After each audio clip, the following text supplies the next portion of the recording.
माटी को अपना माँ मानते हैं, तो अगर माँ के स्वाभिमान पर कोई आंच आ जाए, माँ के सम्मान पर कोई आंच आ जाए, माँ के हक अधिकार पर कोई आंच आ जाए, तो हर सपूत को उठ खड़ा होकर के लड़ना होगा। ये आप लोगों का नहीं निकलेगा। और आज देखिए कि फिर से हमारे नेता पर एक बड़ी साजिश की गई है। वेदांता में जो आंदोलन हुआ था 3 दिनों पहले, आज सुबह सुबह बात हो रही थी, ये खबर आई है कि फिर से भाई पर एक केस कर दिया गया है। मतलब कहीं ना कहीं बार बार केस मुकदमा करके इस आंदोलन को कमजोर करने की कोशिश की जा रही है।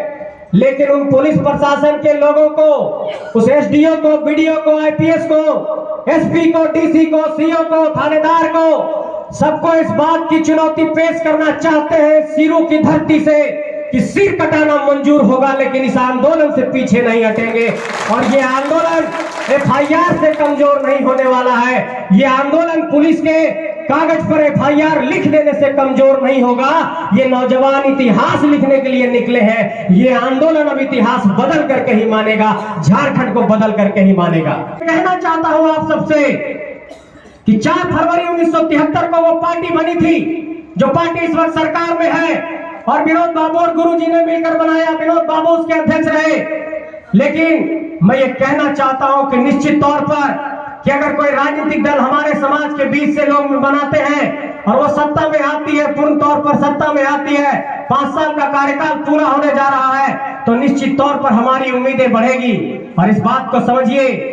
कि उम्मीद उसी से होता है जो घर का आदमी होता है। अरे बाहर वाले तो यहाँ पर लूटते ही रहे हैं, तो इन लोगों से उम्मीद हम लोगों ने बांधा था। लेकिन इस बात को भी समझना होगा कि जब उम्मीद जितना गहरा होता है, अगर वो पूरा नहीं करेगा तो निराशा भी, आक्रोश भी उतना ही गहरा होता है। इसलिए आक्रोश अब बहुत कि यहाँ पर एक बहुत बड़ी साजिश होती है राज्यपाल के रास्ते से। यहाँ पर कानून बनाने का प्रयास हालांकि सरकार ने किया था कि 1932 के आधार पर खतियान आधारित स्थानीय नीति बने। उस ड्राफ्ट को राज्यपाल के पास भेजा गया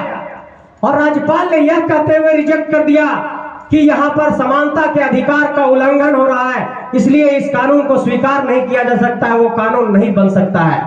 मैं ये कहना चाहता हूं कि अगर महाराष्ट्र में मराठी अपने हक अधिकार की मांग करते हैं, पंजाब में पंजाबी अपने हक अधिकार की मांग करते हैं, वहां पर जाट लोग जाट आरक्षण की मांग करते हैं, बंगाल में बंगाली अपने हक अधिकार की बात करते हैं, उड़ीसा में उड़िया अपने हक अधिकार की मांग करते हैं, तो अगर झारखंड अपने झारखंडी हक अधिकार के लिए मांग कर रहा है तो किसी की आंख में किरकिरी क्यों होता है? इसलिए ये लड़ाई लड़ी जा रही है मेरे साथियों। सभा नहीं कर पाया है, लेकिन झारखंड के एक नौजवान की ताकत देखिए कि जिस महाराष्ट्र में झारखंडियों को मारकर भगाया जाता है, जहां शिवसेना और मनसे की आक्रामक राजनीति होती है, वहां पर बेलापुर में जाकर के दहाड़ते हैं और 50,000 लोग आते हैं। ये विचारधारा की ताकत है मेरे साथियों, और इसको समझना होगा आपको कि झारखंड के राजनीतिक इतिहास में पहली बार ऐसा हुआ है कि कोई नौजवान निकला है और जाकर के इस क्रांति की आवाज को पूरे देश के उनसे यही बोले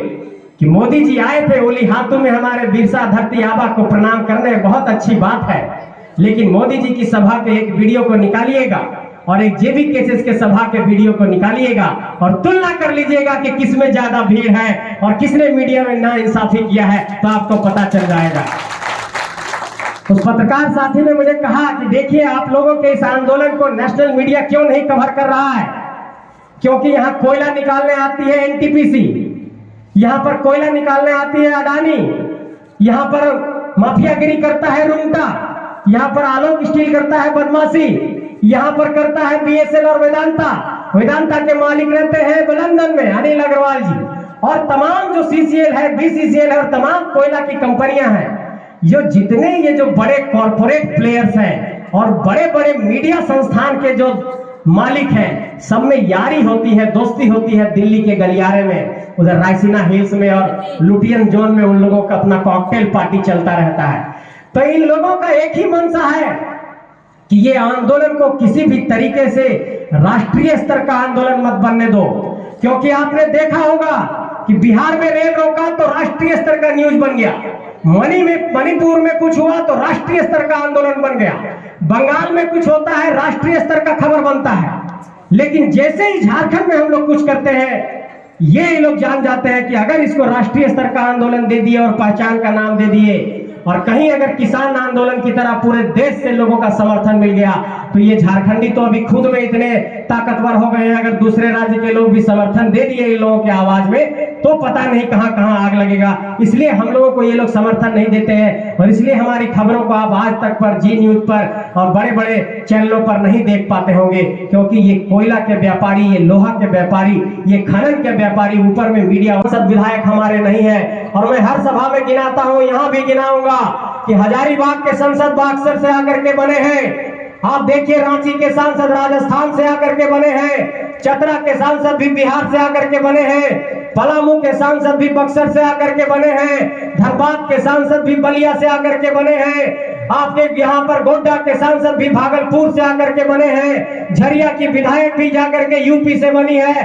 कुमार जयमंगल भी झारखंड की धरती से नहीं है। और झारखंड के और तमाम इलाकों में गौर करिएगा तो ये आपको दिखाई पड़ेगा कि 100% झारखंडी माटी का विधायक और सांसद नहीं है। इसलिए इस बात का आपको संकल्प लेना होगा कि 100% सीटों पर झारखंड के माटी का सांसद और विधायक बनाएंगे, तभी झारखंडियों का हक और अधिकार सुरक्षित रहेगा।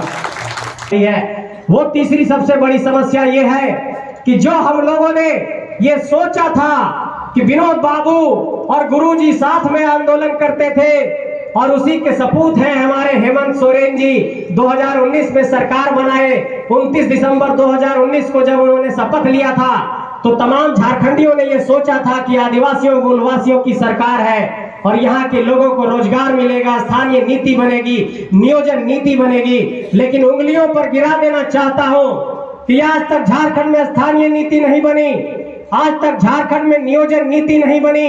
आज तक जितने लोगों का जमीन लिया गया उनके लिए पुनर्वास की व्यवस्था नहीं की गई, आज तक झारखंड में ओबीसी को 27% आरक्षण नहीं मिला, आज तक झारखंड में सरकार ने कहा था कि निजी क्षेत्र की कंपनी में 75% नौकरी स्थानीय लोगों को देंगे, ये भी नहीं मिला। बिहार में 75% का आरक्षण लागू हुआ, झारखंड में 73% आरक्षण की मांग हुई, ये भी पूरा नहीं हुआ। नौजवानों ने कहा कि समय पर परीक्षा लो, हम लोग परीक्षा लिखने के लिए तैयार हैं, समय पर परीक्षा भी नहीं हुई और हमारे नौजवान लड़ते रहते हैं कि देखो यहाँ पर प्रश्न पत्र लीक हो रहा है, यहाँ पर परीक्षा में सेटिंग हो रहा है, यहाँ पर 20 लाख में सीट बिक रहा है, 30 लाख में सीट बिक रहा है, यहाँ पर जेपीएससी में सेटिंग चल रहा है। और आज तक 11वां जेपीएससी संपर्क किया। मैंने देश के विदेश मंत्रालय को लिखा कि हमारे झारखंड के एक भाई का मृत्यु हो गया है सऊदी अरब में और घर वाले ये चाहते हैं कि एक बार अंतिम बार अपने बेटे का दीदार करें। और हमने विदेश मंत्रालय को लिखा, वहां के कंपनी को लिखा, कंपनी को मेल किया और कंपनी को ये सीधे तौर पर कहा कि किसी भी हाल में आपको मेरे मजदूर भाई का डेड बॉडी गांव भेजना पड़ेगा। और इस कंपनी पर इतना दबाव बना कि उस डेड बॉडी को वहां से सऊदी अरब से दिल्ली भेजा, दिल्ली से कोलकाता भेजा और कोलकाता से फिर मैंने चतरा भेजने का काम किया। ये जेबी केसेस कर रहा है। इसका मतलब कि अगर किसी को खून देने की बारी आ रही है तो जेबी केसेस सामने खड़ा है, अगर किसी के लिए लाठी खाने की बारी है तो वेदांता में लाठी खाता है, अगर कहीं पर आंदोलन करने की बारी है तो जेबी केसेस आंदोलन कर रहा है, अगर किसी भाई की मौत हो जा रही है तो उसके डेड बॉडी को जेबी केसेस घर पहुंचा रहा है, कोई भाई कहीं पर फंस गया है तो उसको घर तक लाने के लिए जेबी केसेस काम कर रहा है। लोग कहते हैं कि खाली माइक लेकर के आंदोलन कर रहा है, सिर्फ आंदोलन नहीं कर रहे, हम लोग काम भी कर रहे हैं, ये बताना चाहते हैं। तो तक मुसलमान भाइयों तक तो उन लोगों को भी कहना चाहता हूं कि झारखंड के सियासत में अपने हकूक के लिए, हक हकूक के लिए आप लोगों को भी इस लड़ाई में साथ में भागीदार बनना होगा। ये किसी जाति समुदाय का आंदोलन नहीं है, ये सबका आंदोलन है, एक एक झारखंडी का आंदोलन है। कहना चाहता हूं आप सबसे कि लड़ाई के लिए एक व्यक्ति काफी होता है और तोपचाची के मान टाड़ की धरती से निकलकर टाइगर जयराम महतो ने ये दिखाया कि विचारधारा में क्या शक्ति होती है। इसलिए अगर हर व्यक्ति ये ठान ले कि वो जा करके अपने विचारधारा को गांव-गांव तक पहुंचाएगा और टाइगर जयराम महतो बनेगा, तो उसको इस बात के लिए चाह रहा हूं कि झारखंड के 2 दशक के राजनीतिक इतिहास में, इस 23 सालों के राजनीतिक इतिहास में कभी ऐसा नहीं हुआ कि गांव गलियों से कोई अनुपम निकला, कोई पनेश्वर निकले, कोई आनंद निकला, कोई योगेश निकला, कोई तानिया निकली, कोई सानिया निकली, जो भी निकले वो माफिया